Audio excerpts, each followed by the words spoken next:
Assalamualaikum warahmatullahi wabarakatuh. Hello everyone, my name is Faizatul Kumala. I'm from 2nd grade C, Islamic Education in STAI Sultan Syarif Hasim Siak Seri Indapura, Riau. Video ini dibuat untuk memenuhi tugas akhir semester mata kuliah bahasa Inggris yang diampu oleh dosen Tiara Panduwinata MPD. Oke guys, sebelum kita memasuki materi, perlu kita ketahui bahwasannya setiap manusia pasti memiliki pendapat dan ide cemerlang masing-masing. Ya, karena alasannya setiap kepala pasti memiliki pemikirannya tersendiri, baik itu sama ataupun berbeda dengan orang lain. Maka dari itu, saat kita memiliki ide atau pendapat, kita perlu mendiskusikannya dengan orang lain terlebih dahulu. Apakah mereka setuju atau tidak setuju dengan pendapat kita. Nah, dalam bahasa Inggris, biasanya itu disebut dengan agree untuk persetujuan dan disagree untuk tidak persetujuan.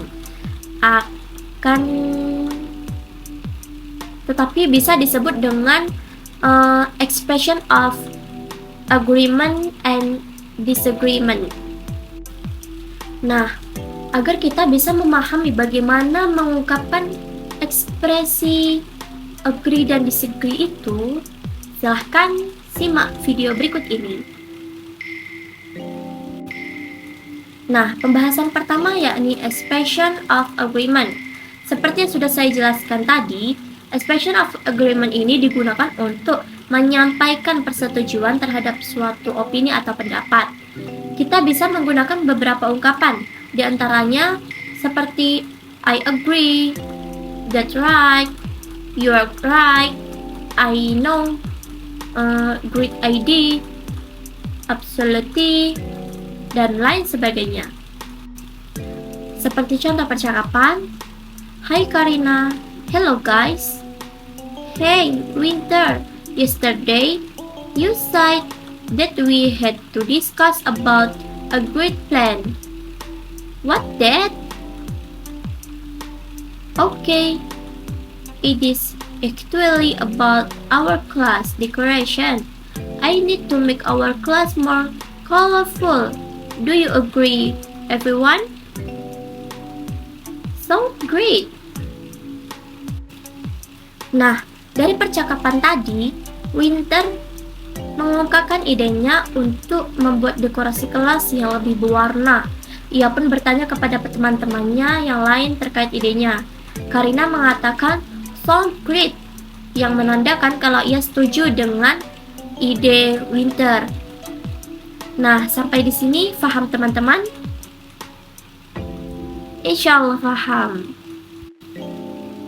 Nah, poin selanjutnya yakni expression of disagreement.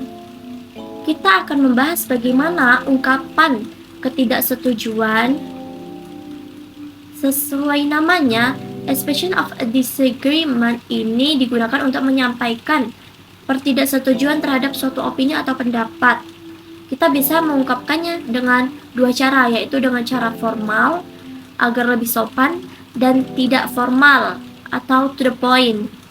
Untuk disagreement yang formal, kita bisa menggunakan beberapa ungkapan seperti I'm sorry, but bla bla bla bla. Excuse me, but bla bla bla. I don't know. I take your point. That's true, but bla bla bla. Nah, ada baiknya kita sampaikan juga alasan kenapa kita tidak setuju dengan opini atau pendapat tersebut. Misalnya temanmu mengajak main game pada malam hari, dan padahal pada malam hari kamu ingin mengerjakan PR. Nah, kamu bisa mengatakan I'm sorry, but I want to finish my homework tonight. Jadi, di saat kita berkata seperti itu, teman yang mengajak kita tidak akan merasa sakit hati atas penolakan kita. And then, selain pengungkapan tadi, kita juga bisa menggunakan beberapa ungkapan yang lebih to the point atau lugas, seperti ungkapan absolutely not, of course not, I disagree with you, dan lain sebagainya. Nah, untuk lebih memahami, kita bisa melihat percakapan di yang sudah saya cantumkan. How about you, Giselle? Giselle answered, "Pardon me, but I'm afraid that our class advisor will be angry with us if we don't ask her first. Maybe he has another idea." Nah, bisa dilihat bukan? Apa yang baru saja dikatakan Giselle adalah sebuah ekspresi yang menyatakan ketidaksetujuan. Giselle kurang setuju dengan pendapat Winter karena menurutnya lebih baik menyatakan pendapat ke wali kelas terlebih dahulu. Poin selanjutnya yakni expression of disagreement informal. Untuk ungkapan yang satu ini kurang lebih sama, akan tetapi bedanya dengan cara penyampaiannya yang kurang formal. Kita bisa menggunakan ekspresi ini ke teman sebaya atau teman yang sudah dekat dengan kita. Kalau kita orang lebih tua, jatuhnya bakal kurang sopan. Beberapa ungkapan yang bisa kita gunakan antara lain yaitu speak for yourself, don't make me laugh, are you kidding me, that must be joking. Nah, dari contoh percakapan tadi, kita bisa melihat bahwasannya Nining juga tidak setuju dan berpendapat kalau ide Winter juga perlu didiskusikan dengan teman sekelas yang lain. Tapi Winter merasa kurang percaya diri untuk menyampaikannya kepada teman kelasnya. Lalu Giselle mau menggantikan Winter untuk membicarakan di depan kelas dan meminta teman-teman yang lain untuk menyetujui idenya. Karina sangat tidak setuju. Ia berpikir apa yang telah Giselle katakan itu tidak masuk akal. Makanya ia pun mengatakan, "No, you can be serious." Ungkapan tersebut termasuk expression of disagreement dalam bentuk yang kurang formal.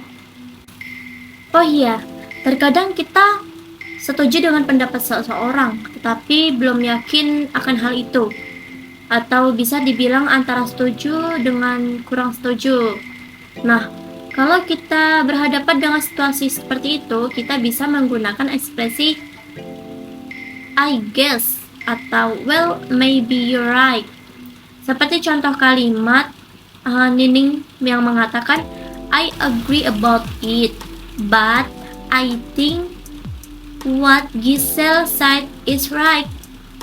We have to discuss it not only with our class advisor but also with our classmate. Nining setuju dengan ide Winter, namun kurang yakin sepenuhnya karena ia menganggap usulan Giselle juga benar. Nah, kata so di situ maksudnya sebagai kata ganti keadaan yang lagi dibicarakan. Ya, kalau misalnya kita bilang I guess you're right, tapi kalimat you're right-nya bisa diganti pakai so. Jadi goso. Oke guys, sampai di sini cukup jelas. Untuk kurang dan lebihnya saya mohon maaf. I think enough. Thank you for watching. Assalamualaikum warahmatullahi wabarakatuh.